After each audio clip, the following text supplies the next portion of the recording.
박진석은 그날 밤 잠을 못 잤습니다. 고성희를 의심한다는 감정이 아니라 의심을 확신으로 바꾸는 조각들이 너무 또렷해져 버렸거든요. 박진석이 결혼 생활 내내 느껴왔던 그 미세한 위화감, 설명되지 않던 날짜들, 고성희가 지은호 얘기만 나오면 이상하게 목소리가 한 톤 내려가던 순간들. 다 하나로 이어지기 시작했었습니다. 비서가 내민 자료 봉투는 두꺼웠는데요. 두꺼운 게 무서운 게 아니라 첫 페이지에 적힌 이름이 박진석의 숨을 멈추게 했습니다. 지은호, 한우진, 그리고 고성희의 첫 번째 결혼을 뜻하는 기록. 박진석은 손끝으로 종이를 넘기다가 잠깐 멈췄습니다. 이건 실수로 섞인 게 아니야. 그렇게 믿고 싶었는데 다음 장도 그 다음 장도 똑같이 박진석의 뒤통수를 때렸습니다.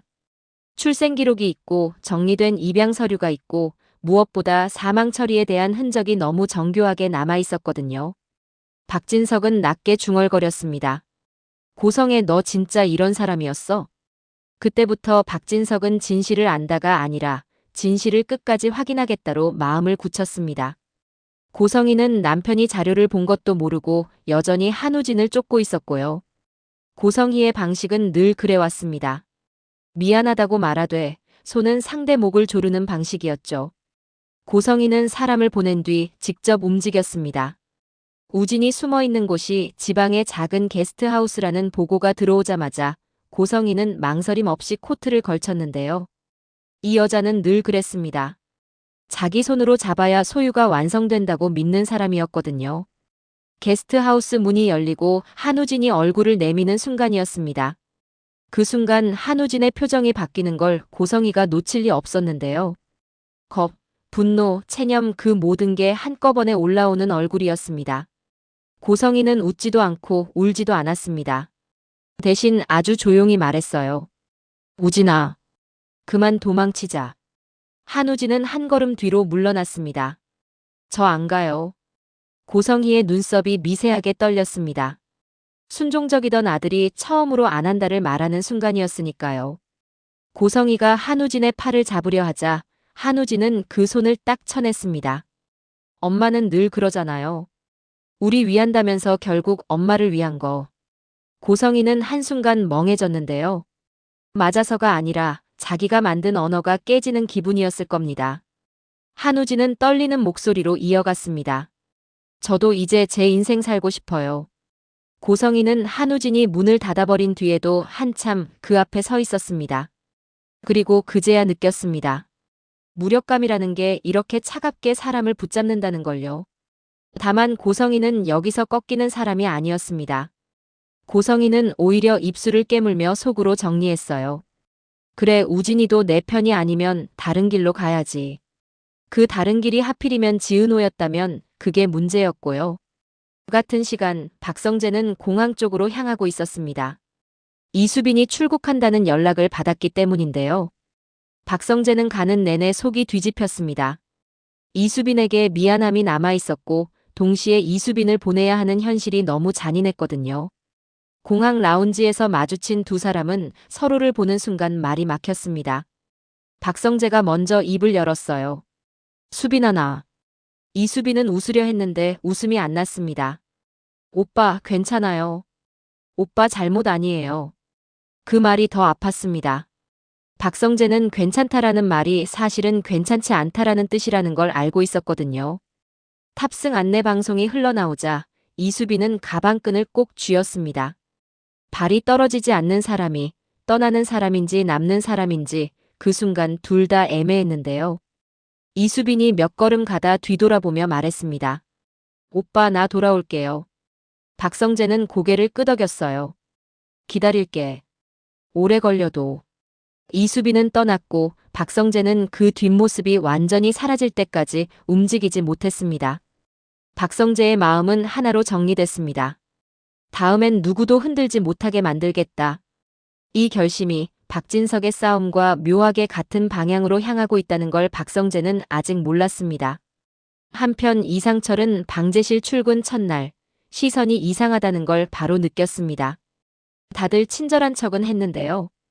그 친절 속에 섞인 왜 저 나이에 신입이지? 라는 질문이 너무 잘 들렸습니다. 점심시간에 쪽지가 돌았고 이상철의 귀에까지 들어왔습니다. 누가 꽂아줬대. 아들 덕이라던데. 이상철은 그대로 인사팀을 찾아갔습니다. 자존심이 아니라 남은 인생을 버티는 방식이 걸린 문제였거든요. 인사팀 직원은 난처한 얼굴로 솔직하게 말했는데요. 윗선에서 꼭 모시라고 했습니다. 이상철은 그 순간 가슴이 철렁했습니다. 나는 내 힘으로 들어온 게 아니었구나. 그날 저녁 이상철은 이지혁을 불러 세웠습니다. 지혁은 아버지를 보자마자 표정이 굳었고요. 이상철은 돌직구로 물었습니다. 지혁아, 너지? 내가 부탁한 거지? 이지혁은 잠깐 숨을 삼켰습니다. 그리고 고개를 끄덕였어요. 네, 아버지. 제가 부탁했어요. 왜? 이상철의 목소리가 커졌습니다. 왜 내 인생을 내 손으로 처리해? 나는 내 실력으로 증명하고 싶었어. 이지혁은 그 말에 흔들렸습니다. 아버지를 돕고 싶었는데 아버지의 자존심을 짓밟아버렸다는 걸 그제야 깨달았거든요. 죄송해요. 제가 아버지 마음을 몰랐어요. 이상철은 눈물이 났습니다. 억울해서가 아니라 서러워서요. 나이 들어서 얻은 일자리라고 믿었는데 알고 보니 아들 덕이었다는 사실이 사람을 너무 작게 만들었습니다. 그럼에도 이상철은 결국 이를 악물었습니다. 그래. 인정받아야지. 내가 증명해. 이상철은 그날부터 누구보다 먼저 출근하고 누구보다 늦게 퇴근하기 시작했는데요. 그런데 그 증명이 단순히 실력으로 끝나지 않을 거라는 걸 이상철은 아직 몰랐습니다. 방제실에서 보게 될 어떤 기록 하나가 고성희와 박진석의 싸움의 결정적인 단서가 될 테니까요. 그리고 그때 이지혁과 지은호는 잠깐 숨을 고르고 있었습니다. 둘은 카페에서 마주 앉아 있었는데요. 지혁은 오랜만에 편한 웃음을 지었습니다. 은호야, 요즘 너 진짜 밝아졌어. 지은호는 그 말이 좋아서 괜히 눈을 피했어요. 선배가 옆에 있으니까요. 그런데 바로 그 순간 이지혁의 휴대폰이 울렸습니다. 회사 법무팀이었습니다. 이지혁이 전화를 받자 목소리가 낮아졌습니다. 지혁 이사님, 지금 바로 오셔야 합니다. 지은호 씨 관련 건입니다. 이지혁은 불길했습니다. 불길한 예감은 늘 맞았고 이번에도 그랬습니다. 회의실에는 법무팀장과 변호사가 앉아 있었고 책상 위에는 서류가 준비돼 있었는데요. 고성애 씨가 지은호 씨를 상대로 소송을 제기했습니다. 이지혁은 의자를 밀치듯 일어났습니다. 소송이요? 무슨 소송을? 변호사가 말했습니다.